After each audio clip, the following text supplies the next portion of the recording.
안녕하세요. 6강 사이퍼펑크와 아모이입니다. 사이퍼펑크는 아주 중요한 개념인데요. 그리고 영상들이 좀 전체적으로 순서가 있기 때문에 가능하면 좀 앞선 영상을 먼저 들으면 조금 더 좋을 것 같습니다. 그리고 먼저 이제 사이버펑크라는 용어도 있는데 여기서는 사이퍼펑크, 사이버펑크가 아니고 사이퍼펑크, 암호를 의미하는 사이퍼펑크라는 것을 조금 참조해 주시고요. 자, 존 에드거 후보라는 FBI 국장이 있었습니다. 뭐 책이나 뭐 영화, TV에서도 아주 많이 소개되는 인물인데요.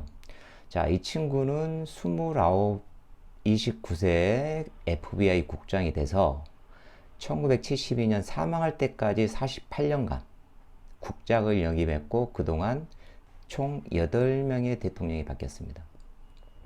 자, 이 친구는 어떻게 이렇게 오랫동안 FBI 국장을 유지할 수 있었을까요? 물론 이제 능력이 뛰어났던 것도 아니고 뭐 대통령들로부터 이제 신임을 받았던 것도 이제 아닙니다. 이제 바로 이제 이 FBI라는 어떤 거대 권력 기관을 이용한 무차별적인 도청하고 감시 때문이었습니다. 무슨 말이냐면은 자, 후보는 이제 이런 도청과 감시로 이제 대통령들의 사생활과 약점을 모두 손아귀에 쥐고 있었기 때문에 누구도 이제 이 후보 국장을 함부로 할 수 없었던 거죠. 자, 그래서 이제 여기서 이제 제가 강조하고 싶은 부분은 이제 이게 아니라 자, 대통령도 이 정도 도청과 사찰을 받았는데 다른 정치인이나 유력인사 또는 이제 민간인들에 대한 도청과 감시는 어느 정도였는지는 대충 조금 이해가 가실 겁니다. 자, 이제 빅 브러더라는 이제 말이 있는데요.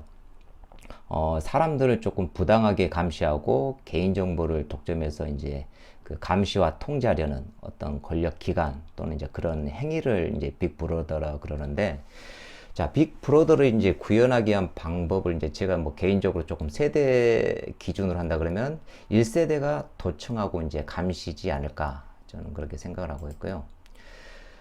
자, 두 번째는 그리고 이제 비트코인이 그 2008년에 소개됐기 때문에 2008년 이후에 이제 발생한 사건을 이제 조금 배경으로 소개하는 것은 논리상 이제 문제가 있는데, 그런데 단지 이제 비트코인과 블록체인의 배경에 보다 좀 적합한 사례를 찾다 보니까 2008년 이후의 사건들도 이제 많이 있어서 이제 소개를 하려고 그러거든요. 그래서 조금 순서상 맞지 않더라도 조금 그 점을 좀 참조해 주시기 바랍니다. 자, 2003년에 전 세계를 깜짝 놀라게 할 만한 이제 폭로가 있었습니다. 바로 이제 NSA 출신의 에드워드 스노든이 자, 미국의 프리즘이라는 프로젝트를 통해서 전 세계 핸드폰과 이메일을 수집하고 있었다고 폭로합니다. 이제 물론 이제 각 국가 정상들까지 포함되어 있었고 우리나라도 이제 예외가 아니었다 그럽니다. 심지어 이제 독일 메르켈 총리 휴대폰도 도청당해서 그때 상당히 이제 문제가 됐던 것으로 제가 기억하는데 그리고 이제 이 사건을 모티브로 한 이제 영화가 있는데 스노든입니다. 이제 저도 직접 봤는데 자, 이 영화를 보고 있으면은 전 세계 정보를 수집하는 장면이 이렇게 컴퓨터 그래픽으로 이렇게 표현되거든요. 이제 보고 있으면 정말 진짜 소름이 돋을 정도인데 자, 이 영화에서도 좀 이런 내용이 대사 나옵니다. NSA is really tracking every cell phone in the world, no matter who you are. 당신이 누구인지에 상관없이 전 세계 모든 핸드폰을 추적하고 있다는 것입니다. 물론 이제 영화 내용이 이제 어디까지 사실인지는 모르겠습니다만은 뭐 이렇게 전 세계 모든 핸드폰을 추적하고 있다. 뭐 이렇게 나오는데 저는 이제 저기 빅브러더 구현을 위한 이제 그 방법상에서 이 세대를 이 통신과 인터넷이 아닐까 저는 그렇게 좀 생각해 보고요. 자, 중국은 얼굴 인식 기술이 세계 1위라고 합니다. 13억 인구의 얼굴을 3초 이내로 모두 식별이 가능하다고 하는데요. 그런데 소로스 예정은 좀 이렇게 지적했다고 합니다. 중국이 자국민을 주시하기 위해 얼굴 인식을 포함한 최첨단 AI 체계를 구축했다. 기술을 통해 주민을 감시하는 것은 전체주의 사회에 이득이 되는 기술일 뿐이라고 질타했다. 뭐 이렇게 좀 이런 내용이 있었고요. 그리고 이제 중국은 이제 CBDC 뭐 중앙은행에서 발행하는 디지털 화폐 CBDC도 이제 가장 먼저 시범 사업을 이미 시작한 나라입니다.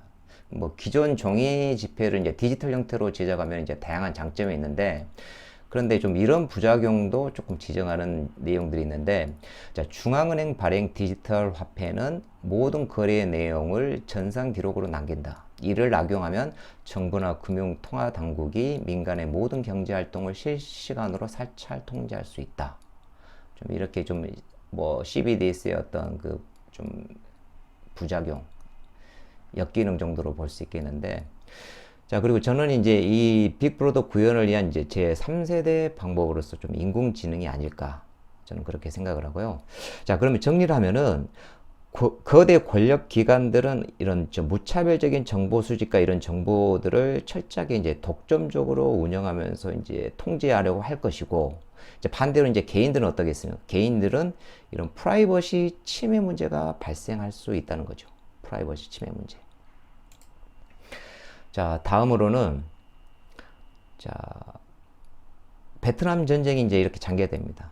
뭐 이 설명을 드렸었는데, 베트남 전쟁이 이렇게 장기화되다 보니까 예산도 천문학적으로 늘어나고 이 징집도 이제 늘어납니다. 그래서 이렇게 강제 징집에 이제 불안을 느낀 젊은이들 위주로 해서 이제 반전 운동이 시작되었고, 나중에 이제 이렇게 이제 확산이 됩니다. 이런 반전 운동의 초기에는 이제 평화라든지 이제 자유를 강조하는 운동으로 전개되다가 점차 이제 어떻게 발전이 변질되냐면은 물질 문명을 부정하고 즐거움을 추구하는 이제 문화로 발전하는데, 이게 바로 어떤 그 반체제, 반문화로 이제 대변될 수 있는 히피 문화입니다. 히피 문화로 이렇게 발전이 됩니다. 자, 그리고 이제 그 1970년대 들어서면은 전 세계적으로 좀 아주 어수선할 텐데, 먼저 이제 1970년에 닉슨 쇼크가 발생하고 1970년대 후반에 가게 되면은 산유국들이 석유값을 갑자기 몇 배로 올려버리는 2차 오일 쇼크가 발생합니다. 보통 이제 인플레이션과 실업률이 이제 동시에 발생하는 실업률과 인플레이션이 이제 상충관계이다 보니까 하나가 발생했을 때 그 하나에 대해서 적절한 대응을 하면 되는데, 이때는 어떻게 되냐면은 인플레이션과 실업률이 동시에 발생합니다. 인플레이션이 바르고 이렇게 경기 침체가 동시에 발생되는 이런 이제 상황이 발생하는데, 이게 무슨 말이냐면은, 자, 석유값이 갑자기 급등하니까 경기가 침체되겠죠. 근데 동시에 원자재 값이 상승되다 보니까 물가가 올라가는 인플레이션이 발생하는 이런 스태그플레이션, 즉 스태그플레이션이라는 인플레이션이 발생하면서 이런 경기 침체가 발생하는 걸 말하는데, 그런데 이런 상충관계에 이런 상충관계에 있는 게 두 개가 동시에 발생하다 보니까 어떻게 이제 대응할 수가 없는 그런 상황이 발생하거든요. 그래서 상당한 경기 침체, 전 세계적으로 좀 어려웠던 시대인데, 그래서 이제 이런 배경을 바탕으로 해서 미국은 레이건이, 영국은 이제 대처가 집권하면서 신자유주의 노선을 채택하게 됩니다. 자, 신자유주의라는 것은 쉽게 말해서, 자, 국가 개입을 최소화하고 자유시장과 자유로운 경제 활동을 보장한다는 말입니다. 이게 무슨 말이냐면, 이때부터 이제 자본이 세계화되고 이제 시장이 개방되면서 다국적 기업들이 이제 글로벌 무대를 상대로 이렇게 경쟁하게 됩니다. 자, 그런데 이런 글로벌 무대에서 이제 경쟁에서 이제 살아남기 위해서 이제 뭐 정말 피도 눈물도 없는 이제 무한 경쟁 시대로 접어들게 되는 거고, 이렇게 이제 수단 방법도 가리지 않고 다양한 정보도 수집하게 되고, 또 이렇게 살아남기 위해서 권력기관과 유착도 하고, 이런 악의적인 활동도 이제 서슴지 않게 되는 그런 배경이 되는 거고요. 그리고 이제 1970년대, 80년대를 거치면은 통신과 인터넷이 이렇게 발달합니다. 물론 이제 이런 통신과 인터넷이 이렇게 다양한 서비스를 창출하고 이제 새로운 사업계를 제공한 것도 맞는데, 자, 권력기관의 입장에서는 어떻습니까? 정보 수집이나 사회 통제가 훨씬 수월해지게 되는 거죠. 왜냐면은, 자, 과거에는 정보 수집을 위해서는 현장 가서 직접 도청하거나 미행 등 방법을 사용했다면, 이제는 자, 데이터가 흘러다니는 길목에 어떤 뭐 장치를 설치하고 그냥 앉아서 모든 데이터를 수집할 수 있는 겁니다. 이러다 보니까 어떤 조금 안 좋은 점, 이런 점들도 이제 많이 이제 발생하게 됩니다. 자, 이제 몇 가지 이제 배경들을 이제 살펴봤는데 한번 정리를 해보겠습니다. 자, 빅브로더를 통해서 개인의 프라이버시가 어떻게 조금 침해되는 이런 문제가 발생했고, 그리고 이제 베트남 전쟁과 히피 문화를 거치면서 기존 권위나 체제에 저항하는 의식이 이렇게 싹트기 시작합니다. 기존 권위에 저항하고 어떤 체제를 부정하는. 그리고 이제 신자유주의와 통신기술의 발달로 이제 개인정보가 이제 무차별적으로 이렇게 수집되는 이런 부작용도 이제 발생하는 거죠. 자, 그래서 자, 힘이나 조직도 없는 이런 개인들이 이러한 거대 권력으로부터 이제 자신을 보호하고 이런 무차별적인 개인정보 수집에 저항할 수 있는 게 뭘까? 이렇게 고민하다가 자, 유일한 방법이 암호라는 것을 깨닫게 됩니다. 암호. 이제 암호를 통해서 이렇게 프라이버시도 지키고 어떤 개인정보도 이제 저항한다는 건데 자, 그러면은 그래서 이제 이때 히피 문화의 한 분파라고 할 수 있는 이런 세력들이 암호라는 기술을 이용해서 프라이버시도 지키고 개인정보도 보호하자는 의미에서 사이버펑크가 출현합니다. 자, 사이버펑크는 뭐냐면은 자, 암호를 의미하는 사이퍼와 저항을 의미하는 펑크가 합성합니다. 그래서 뭐냐면은 사이버펑크라는 것은 암호로서 프라이버시를 지키고 저항한다는 의미를 담고 있는 게 바로 사이버펑크입니다.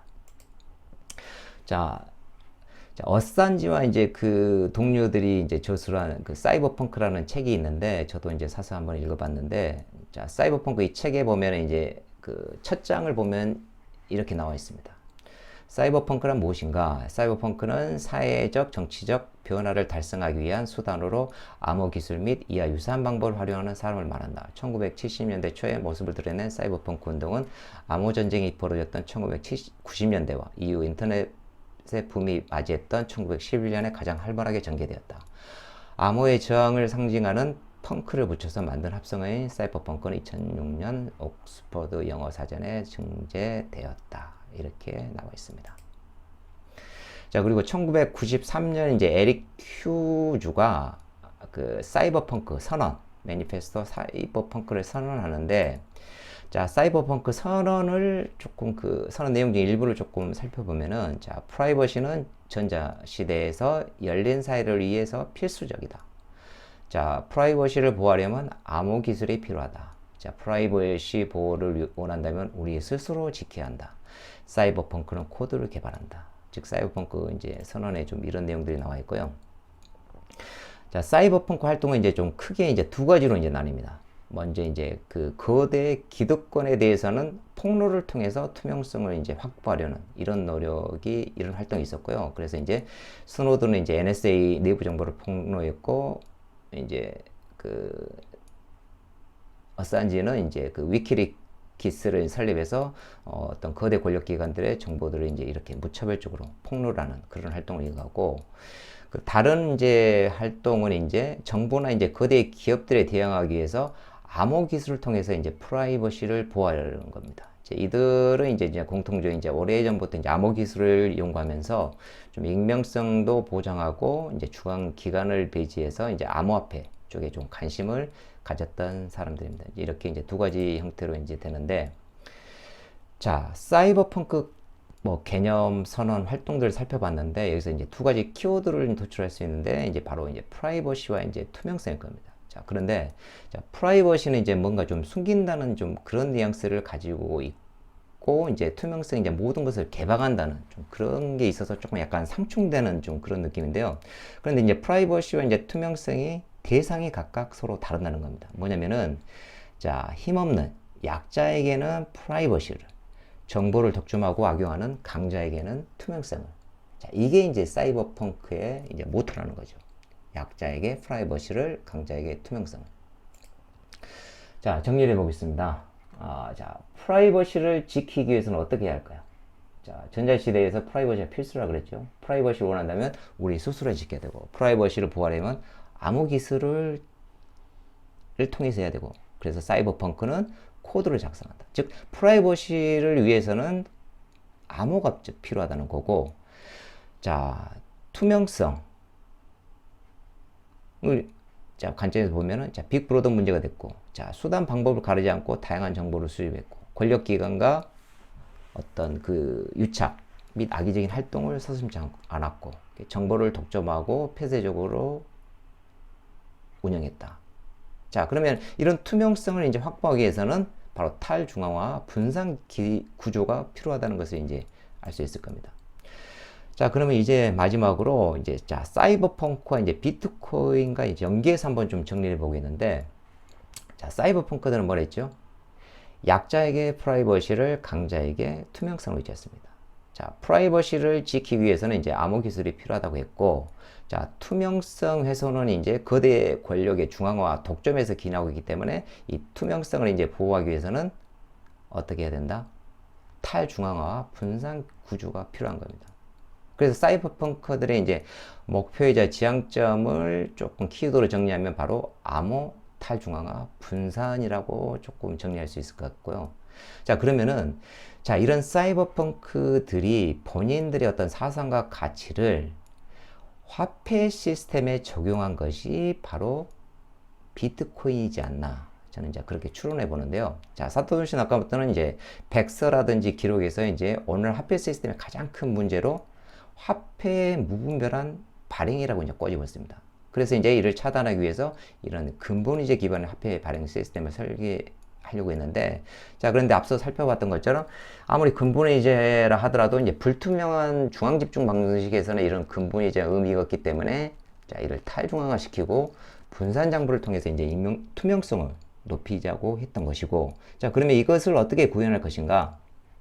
그래서 익명성도 보정하고 이런 탈중앙 기반 화폐 시스템을 설계해서 암호 기술을 통해서 구현한 것이 바로 비트코인, Peer-to-Peer Electronic Cash System이지 않을까? 저는 이제 그렇게 생각해 봅니다. 네, 이상으로서 이제 6강 사이버펑크와 암호를 마치도록 하겠습니다. 감사합니다.